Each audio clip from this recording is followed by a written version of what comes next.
መጽሐፍ ቅዱስ ላይ አንድ ፊደል ቢጎድል መልእክቱ አይዛለዋል። 6 ቢሊዮን ፊደሎች እግዚአብሔር ውስጣችን ጽፏል። ስንት ቢሊዮን? በመሳሪያ የታጠቀ 6 እግዚአብሔር ለሙሴ ስም ማን ነው ሲለው ስሜ ያህዌ ነው ብሎ ነግሮት ነበርና ያ የስሙ ቁጥር ነው። ደስ ይበላችሁ። እግዚአብሔር ስሙን የጻፈብን ማለት ነው።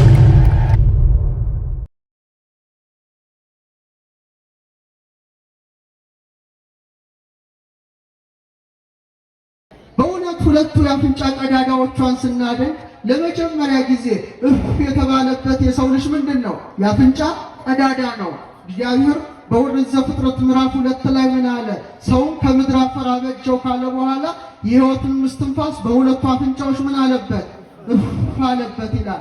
ስለዚህ የመንፈስ በር ነው፣ የሕይወት መግቢያ ነው። ስለ አፍንጫዋ ሰሎሞን ምን አለ? አፍንጫሽ በደማስቆ አንጻር እንደተሰራ እንደ ሊባኖስ ግንብ ነው ይላል።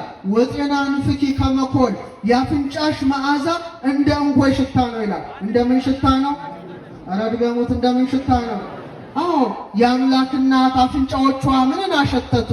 ዛሬ ወንዶችም ሴቶችም አካለ መጠን ሲያደርሱ በተለይ የተቃራኒ ጾታ መዓዛ ማሽተት ይወዳሉ። ድንግል ማርያም ግን በአጼኖ በማሽተት ኃጢአት አልተዳደፈችም። አፍንጫዋ ምንን አሸተተ? መዓዛ ዕጣኑን አሸተተ። አፍንጫዎቿ ምንን አሸተቱ? ፋኑኤል ይዞ የመጣውን ሰማያዊ ህብስት አሸተቱ። ይልቁኑ ማንን አሸተቱ?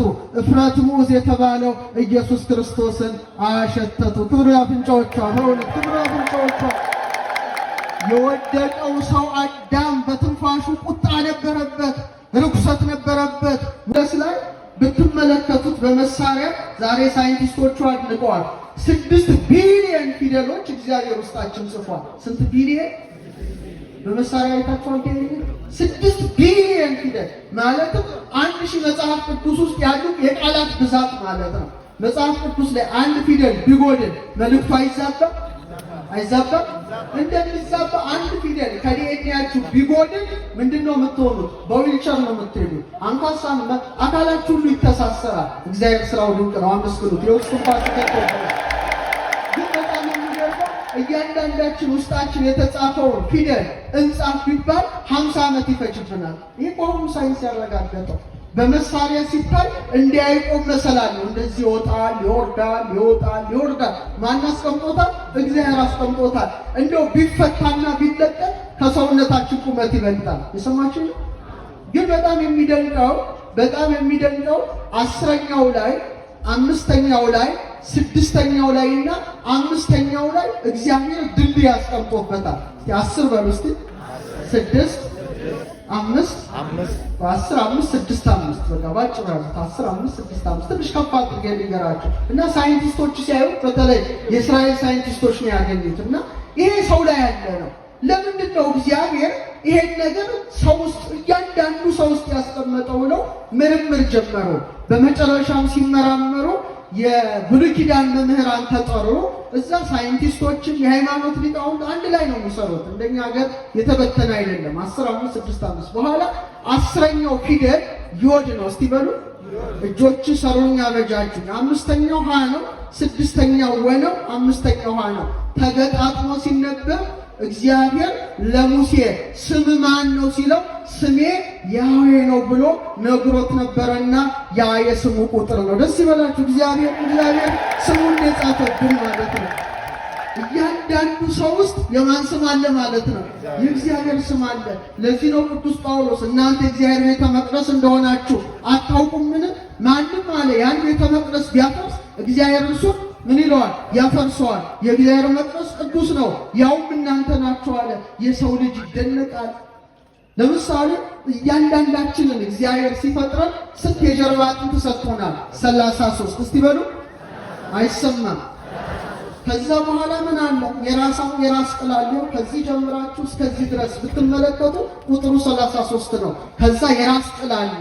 ሊቀ ጠበብት አለቃ እያሌው ታምሩ በአንድ ወቅት የራስ ቅል በሚባል ስብከታቸው ላይ የራስ ቅል ወደምትባል ጎልጎታ ወሰዱት የሚለው ሲሰምኩ ምን ብለው አስተምረው ነበር? ስብከታቸው በዩቲዩብ አለ። ምን አሉ? የራስ ቅል ጎልጎታ ላይ ክርስቶስ አንድ ጊዜ ነው የተሰቀለው። ዛሬ ግን በእያንዳንዳችን የራስ ቅል ላይ ሁሌ መስቀሉ ተተክሎ ይኖራል ብለዋል። እውነት ነው። ያ ብቻ አይደለም የሚያስደንቀው። የክርስቶስ ዕድሜ ስንት ነው እስቲ ንገሩኝ? በምድር ሲመላለስ 33 ነው። ወዲያው የራስ ቅል ጎልጎታ ላይ ምን ሆነ? ተሰቀለ። ስጋውን ቆረሰ፣ ደሙን ምን አለ? አፈሰሰ። እያንዳንዱ ሰው ምድር ላይ ሲመጣ በተፈጥሮ የሚሰጠው ከዚህ ጀምራችሁ እስከዚህ ድረስ እንደ ሳይንስ ሰውኝ ነው ነገራችሁ። እዚህ ድረስ ቁጥሩ ስንት ነው? 33 ነው። ደስ ይበላችሁ። እድሜው ነው ማለት ነው። እድሜው ነው። ከዛ የራስ ቅላችን አለ። በጌታ የመስቀል ስር አንድ የራስ ቅል ታያላችሁ። የአዳም አዳም ስንተኛ ነው? 22ኛ ስነ ፍጥረት ነው። እያንዳንዱ ሰው ምድር ላይ ሲመጣ ስከልቦንስ ይባላል በሳይንስ። እያንዳንዳችን የራሳችን አጥንት ቁጥር ስንት ነው? 22። ስንት ነው? ድገሙት። ስንት ነው? 22። አታመሰግኑም ስለተፈጥሯችሁ? ያስደንቃል። እና ወደ እመቤታችን ስንመጣ በጣም ይደነቃል። የመጨረሻ የመቅረዝ መብራት ሆኖ የተሰጠ አንደበቷ ነው። ክብር ለአንደበቷ። አንደበቷ ነው። አንደበቷ ነው። የእመቤታችን አንደበት የተለየ አንደበት ነው። እያንዳንዱ ንግግሮቿ በቅድስና የተሞሉ ነበሩ። የእመቤታችን አንደበቶችን ከመናገራችን በፊት የመጀመሪያዋ ሴት የሔዋንን አንደበት ተመልከቱ እስቲ። ከማን ጋር ተነጋገረ? ከእባቡ ጋር ተነጋገረ። ክፋትን ካነገበው ከጥንተ ጠላት ሰይጣን ጋር ተነጋገረ። በንግግሯ ምን መጣ? ሞት ወደ ዓለም። አንደበቶች በንጽህና በቅድስና የተሞሉ በመሆናቸው ከንፈሯ ሲሳል አነስ ተደርጎ ይሳላል። በቤተ ክርስቲያን የስዕል አሳሳል ለምን? የድንግል ማርያም አንደበቶች ምኖች ናቸው? በጣም የታረሩ ናቸው። ከእመቤታችን በቀር ይሄ ጸጋ የተሰጠው ማን አለ? ክብር ይግባት እናታችን። ስለዚህ ቅድም ዘማሪ እንዳየ 7 መብራቶች ወዴት ተዘጋጁ አለ? 2 ዓይኖቿ፣ 2 ጆሮዎቿ፣ 2 የአፍንጫ ቀዳዳዋ፣ አንደበቷ ለማን የተሰጠ ነበረ? ለልዑል እግዚአብሔር የተሰጠ ነበረ። ክብር ለ7 መብራቶቿ ይሁንና ከሷ በቀር ማን አለ? እናትነትን ከድንግልና ድንግልናን ከእናትነት ጋር ያስተባበረ ኧረ ከሷ በቀር ማን አለ? ዓለም ከተፈጠረ ጀምሮ እናት ሆና ድንግል፣ ድንግል ሆና እናት የሆነች እንዴት ተሰምታ ትታወቃለች? እሷ ብቻ ሁለቱን አስተባብራ ተገኝታ የተፈጥሮን ሕግ ሰባበረች። ክብር ይግባት እናታችን። የተፈጥሮ ሕግ በእርሷ ላይ አንሰራ። እናት ስትባል ድንግል፣ ድንግል ስትባል እናት፣ ልጇም አምላክ ወሰብ ሆኖ የተመሰገነ አምላክ ነው። በመጨረሻችን ነገራችሁ ጠቅለል ላድርገው በ2 ደቂቃ። ድንግልና በሉ እስቲ። ከወተት ጋር ድገሙት። ከምን ጋር? ደናግል አላችሁ፣ ወተት የለም። እናቶች አላችሁ፣ እግዚአብሔር ልጅን በምታሳድጉበት ገንዘብ ወተትን ይሰጣችኋል። በእሷ ግን ያልተደረገው ተደረገ፣ ያልሆነው ሆነ። ድንግል ሆና ሳለች ከጡቶቿ ወተት ተገኙ። ክብር ይግባት እናታችን። ይህ የተለየ ነው። ይህ የተለየ ነው። ማን ጠባው ሲባል ደግሞ በእጅጉ ይገርመናል። ኤፍሬም ምን አለ? እስቲ አንድ ላይ እንበል። ፈጣሪዋ ነህና በሉ እስቲ።